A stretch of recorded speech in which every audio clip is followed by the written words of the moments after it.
నందమూరి లక్ష్మీపార్వతి గారు నిన్నటి రోజున ప్రెస్ మీట్ నిర్వహించి ఏదైతే నారా లోకేష్ గారు ఈ యొక్క వైఎస్ విజయమ్మ గారికి శుభాకాంక్షలు తెలిపిన అంశం గురించి మాట్లాడుతూ మహిళల్ని ఎలా గౌరవించాలో తెలుగుదేశం పార్టీ కానీ నారా లోకేష్ కానీ వీళ్ళందరూ కూడా నేర్చుకోమని చెప్పేసి జగన్మోహన్ రెడ్డి దగ్గర ఈ పాఠాలన్నీ కూడా చాలా స్పష్టంగా ఆయన చూస్తూ ఆయన దగ్గర నేర్చుకొని చెప్పేసి చూస్తూ ఉంది. మరి మొత్తానికి నందమూరి లక్ష్మీపార్వతి చేసినట్టు వ్యాఖ్యల గురించి మరిన్ని విషయాలు తెలుసుకోవడానికి మనతో పాటు ఉన్నారు ఆంధ్రప్రదేశ్ రాష్ట్ర కమ్మ సంక్షేమ కార్పొరేషన్ డైరెక్టర్ అడిసిమిల్లి శ్రీనివాసరావు గారు.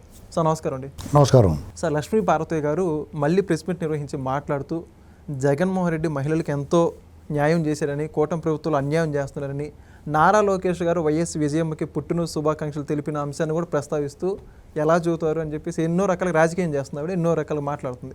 ఆవిడ మాట్లాడిన మాటల గురించి ఏమంటారు మీరు? ఇప్పుడు ఒక ఇరిటేషన్ ఎలిమెంట్ అది ఆవిడ.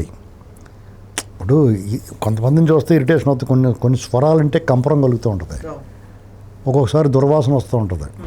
ఆ వాసన నాకు నచ్చదు. ఇప్పుడు పచ్చిరొయ్యలు అందరూ తింటారు, కానీ కొంతమందికి ఆ పచ్చిరొయ్యలు కొంపు స్మెల్ వచ్చి భరించలేరు.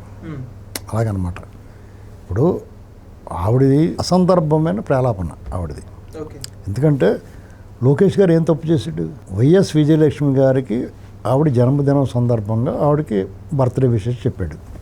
అదేమన్నా తప్ప? లేదు కదా, తప్పేం కాదు కదా. స్వయంగా కొడుకు జగన్మోహన్ రెడ్డి చెప్పకపోవడం అది ఆయన సమస్య, అది వాళ్ళ కుటుంబ సమస్య. పోనీ దాన్ని ఏమన్నా వీళ్ళు ఏమన్నా మాట్లాడా లోకేష్ గారు? మీ అబ్బాయి చెప్పలేదు కానీ నేను చెప్తున్నానని ఏమనలేదు కదా, ఎక్కడ ప్రస్తావించలేదు కదా. అలాగేనా అంటే ఇదేంటి మరి ఆ పేరు ఎందుకు నీకు అని అనొచ్చు. ఇప్పుడు కొత్తగా ఇవాళ చెప్పాడంటే డెఫినెట్గా ఎప్పుడొకప్పుడు నాంది మొదలవుద్ది. షర్మిల గారు వీళ్ళ బర్త్డేకి చెప్పింది, క్రిస్మస్కి దీపావళికి, క్రిస్మస్కి ఈయన చెప్తాడు ఆవిడకి, దీపావళి ఇలాంటి సంక్రాంతి పండుగలకి ఆవిడ చెప్తుంది విశేషం. ఇది ఇవాళ కదా 3-4 ఏళ్ళని జరుగుతుంది. చంద్రబాబు నాయుడు గారు కూడా అజాతశత్రువు, ఎవరికైనా సరే బర్త్డే విషయం చెప్తాడు. ఆఖరికి స్వయంగా జగన్మోహన్ రెడ్డి గారు తెల్లారు లేస్తే చంద్రబాబు నాయుడు గారు, పవన్ కళ్యాణ్ గారు అంటే అగ్గి మీద గుగ్గులు వేయారు. జగన్మోహన్ రెడ్డి గారు కూడా చంద్రబాబు నాయుడు గారు బర్త్డే విషయం చెప్పాడు. పవన్ కళ్యాణ్ గారు ఆరోగ్యం గురించి శ్రద్ధగా తొందరగా కోలుకోవాలని ట్వీట్ పెట్టాడు. ఇది ఒక ఆరోగ్యవంతమైన, ఆరోగ్యకరమైన రాజకీయం. ఇది ఇలా కావాలని కోరుకుంటున్నారు జనం. వైరం, నిత్యం శత్రువులు, దుర్భాషలు, బూతులు, ఇలాంటి లక్ష్మీపార్వతి ఇలాంటి దుర్వాసన లేకుండా ఉండాలని కోరుకుంటున్నారు ప్రజలందరూ. మరి అటువంటిప్పుడు నువ్వు పనిగట్టుకుని వచ్చి దాని మీద ప్రెస్ మీట్ పెట్టి నువ్వు విజయలక్ష్మి గారికి చెప్పడం కాదు, అమ్మమ్మ అంట నా దగ్గరికి ఎప్పుడైనా వచ్చావా, నీ దగ్గరికి ఎంత రావాలి, నువ్వు అలా అమ్మమ్మ అతనికి, నువ్వెవరో, హూ ఆర్ యూ? అతను కదా అనుకోవాలి, నువ్వు అనుకుంటే సరిపోదు. నువ్వు అనుకుంటే సరిపోదు, అతను అనుకోవాలి నువ్వు అమ్మమ్మ అని. నువ్వు అమ్మమ్మలా ఎప్పుడైనా బిహేవ్ చేసావా? నిత్యం వాళ్ళ పార్టీని వాళ్ళ నాన్నగారు ఈ ప్రెస్ మీట్లో కూడా మీ బాబు అంటూ మాట్లాడేవా? చంద్రబాబు నాయుడు గారిని 4 సార్లు, 4వసారి ముఖ్యమంత్రి అయినా, 3 సార్లు ప్రతిపక్ష నేత, 50 ఏళ్ళ రాజకీయ జీవితం, ఈ బతికెంత ఆయన గురించి మాట్లాడడానికి నీకు ఏ స్థాయి ఉందని మాట్లాడతావు? అంటే ఒక దొంగల ముఠాలో చేరి అవినీతి సామ్రాజ్యం, అవినీతి చక్రవర్తులు, అక్రమాస్తులు కూడబెట్టిన ప్రజల సొమ్మును బొక్కుతున్న వాళ్ళు, అడ్డగో దోపిడీ చేసిన దండుపాళ్ళెం బ్యాచ్తో చేరిపోయి వాళ్ళతో మాటలంటే చూస్తూ ఊరుకుంటారు. యువతల సమాధానం చెప్పరా? దండుపాళెం బ్యాచ్లో కూడా కొంతమంది ఆడవాళ్ళు ఉంటారు, ఇది కూడా సినిమాలో కట్టుకుంటారు. ఆడవాళ్ళు మెయిన్ క్యారెక్టర్ అందులో. మీరు ఏదో మాట్లాడుతున్నాను, డెఫినెట్గా ఇరిటేషనే. లక్ష్మీపార్వతిని చూస్తే టీడీపీ వాళ్ళు అందరికీ ఒళ్ళు మండిపోద్ది. కాబట్టి అతను అట్టు పెట్టుకున్నాడు వాళ్ళ దగ్గర. ఈవిడ పెర్ఫార్మెన్స్ బాగుందని, రాజకీయ నాయకత్వం చాలా గొప్పగా ఉంటుందని, ఈవిడ భాషా ప్రావీణ్యం అద్భుతంగా ఉంటుందని అనే ఆ పార్టీలో పెట్టుకోలేదు. వీళ్ళకి ఇరిటేషన్ తెప్పించాలని, కానీ వాడుకోలేకపోయాడు అతను. అది ఎందుకు వాడిపోయేలోప్పుడు ఈ అవకాశం మిస్ అయ్యాడో చెప్తాను. పోనీ ఈవిడ భాషా ప్రావీణ్యం డెఫినెట్గా బాగా చదువుకుంది, బాగా తెలుగు గురించి తెలుసు, ఆవిడకి రాయగలదు, మాట్లాడగలదు. కానీ ఆ స్వరం వింటే జనాలకి అవతల కంపరం వస్తుంది కదా. ఆ స్వరం విన్నప్పుడు వాళ్ళకి శ్రవణానందకరంగా ఉండాలి కదా, అంతే కదా, వినసొంపుగా ఉండాలి. లేనప్పుడు నువ్వు ఎంత భాషా పటిమున్నా, భాషా ప్రావీణ్యం ఉన్నా కానీ వృధా కదా.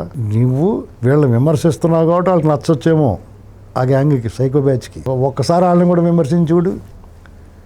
ఇన్నాళ్ళు ఈ టీడీపీ లేకపోతే ఈ టైపు వాళ్ళు నిన్ను విమర్శించిన దాని మీద 100 రెట్లు నీ బతుకిదిలో పడతారు. పోనీ మీకు ఒక అబ్బాయి ఉన్నాడు, డాక్టర్గా ఉంటాడు, అతను బాగా చదివించుకున్నావు. నేను మామూలుగా అయితే ఆయన ఇందులోకి తీసుకురాకూడదు. లోకేష్ గారి గురించి నన్ను అమ్మమ్మ అనమంటాం అది ఎంత అసందర్భమో, కాబట్టి నీకు అసందర్భంగానే మాట్లాడాలి, అసంబద్ధంగా కూడా మాట్లాడాలి నీతోటి. మీ అబ్బాయి ఎప్పుడైనా వీరగంధం సుబ్బారావు నాన్న అని వెళ్ళాడా ఈ మధ్యన? 17 ఏళ్ళు వయసు వచ్చిన తర్వాత కూడా అప్పటి వరకు కూడా కొడుకుని అల్లారు ముద్దుగా సాగాడు అతను. మీ ఇద్దరిని పక్క పక్కన కూర్చోబెట్టుకుని చెరుకు ముద్ద తినిపించేవాడిని ఒక వీడియోలో చెప్పాడు డైరెక్ట్గా అతను ఒక ఇంటర్వ్యూలో. అంత బాగా చూసుకున్నాను. ఆ మనిషికి విశ్వాసం లేదు, కృతజ్ఞత లేదు, కృతజ్ఞుడే వ్యవహరించాడు. ఆ కొడుకు కూడా ఈవిడంటే ఏదో వెళ్ళిపోయింది, డబ్బు మీద ఆశో వ్యామోహమో కీర్తి కండోతో ఏదో వదిలిపెట్టి వెళ్ళిపోయింది. నన్ను పచ్చి అవకాశవాదం ప్రదర్శించింది, నా జీవితంలో ప్రవేశించింది. నేను కావాలనుకుంటే రాలేదు, నేను వద్దనుకోలేదు, అయినా సరే నన్ను వదిలేసిపోయింది. అతను వాపోయాడు. మరి నువ్వు ఎప్పుడన్నా కానీ వీరగంధం సుబ్బారావు గారు వీరగంధం గారి నుంచి బయటకు వచ్చి ఆ దుర్గంధాన్ని ఇక్కడ అంటించావు, కానీ నీ కొడుకుని కనీసం ఆ నాన్న దగ్గరికి ఎప్పుడైనా వెళ్ళనిచ్చావా? నాన్న అని వెళ్ళాడు ఎప్పుడన్నానే? ఆయన సిద్ధంగా ఉండి కూడా హక్కును చేర్చుకోవడానికి. మరి ఈయన ఎందుకంటాడు లోకేష్ గారు? అసలు లోకేష్ గారు నిన్ను సరిగ్గా చూసాడే లేదో ఇప్పుడు వరకు. చంద్రబాబు నాయుడు గారే నీ పేరు తలవలేదు ఇప్పుడు వరకు. నీకు పౌరుషం ఉంటే నీ పేరు నువ్వు ఇన్నిసార్లు ఆయన్ని ద్వేషిస్తున్నా, దూషిస్తున్నా, నీ నోటికొచ్చినట్టు మాట్లాడుతున్నా అటువైపు నుంచి ప్రతిస్పందన లేనప్పుడు చంద్రబాబు నాయుడు గారు నీ గురించి కనీసం నువ్వు ఎదురుపడితే కళ్ళు మూసుకుంటాడు ఆయన. అలాంటి పరిస్థితుల్లో నువ్వు పదే పదే ఆయన మీద ఎగబడ్డం అనేటువంటిది ఏ రకంగా సమర్థనీయం? నీ లక్ష్యం ఏంటి? నువ్వు ఆయన పతనాన్ని కోరుకుంటావు, నువ్వు శాపనాగారాలు పెడతావు. ఆ శాపనాగారాలు పెట్టాలంటే ఆ వాక్శుద్ధి ఉండాలి, అంతఃకరణ శుద్ధి ఉండాలి, స్వచ్ఛమైన మనసు ఉండాలి, నీతి నిజాయితీ ఉండాలి. అప్పుడు కూడా ఈ పురాణ కాలాలు ఏం కాదు నువ్వు శాపన ఎలాగంటే అయిపోవటానికి. ప్రజలకి నుంచి నీకు ఒక సానుభూతి రావాలి, నువ్వేదో కష్టాల్లో ఉన్నట్టు. ప్రజలందరూ ఏమనుకుంటున్నారంటే భలే మిఠాయిలా పట్టిందిరా అనుకున్నారు ఎన్టీ రామారావు గారి దగ్గరికి వస్తే. నీకు ఏమన్యాయం జరిగింది అక్కడ?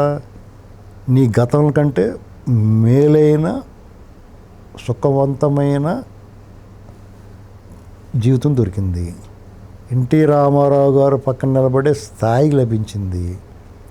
ప్రజలందరిలోనూ కోట్లాది మంది దృష్టిలో నువ్వు గుర్తింపు పొందేవు. నీకు నిన్ను కప్పెట్టేసినంత డబ్బు వచ్చింది నీకు. నీ దగ్గర నుంచి ఆళ్ళు పట్టిపోతే వీళ్ళు ఏం చేస్తారు ప్రజలు? నువ్వు ఎవడనో దాయమని ఎత్తాడు దొబ్బేస్తే వీళ్ళు ఏం చేస్తారు ప్రజలు? కానీ చంద్రబాబు గారు ఏం చేస్తాడు? నిన్ను వదిలేశాడు. అవాళే చంద్రబాబు నాయుడు గారు ఎర్రగొట్టేసి మొత్తం పట్టుకుపోయి అంటే నీ బతుకేమైపోను, వదిలేయండి అన్నాడు.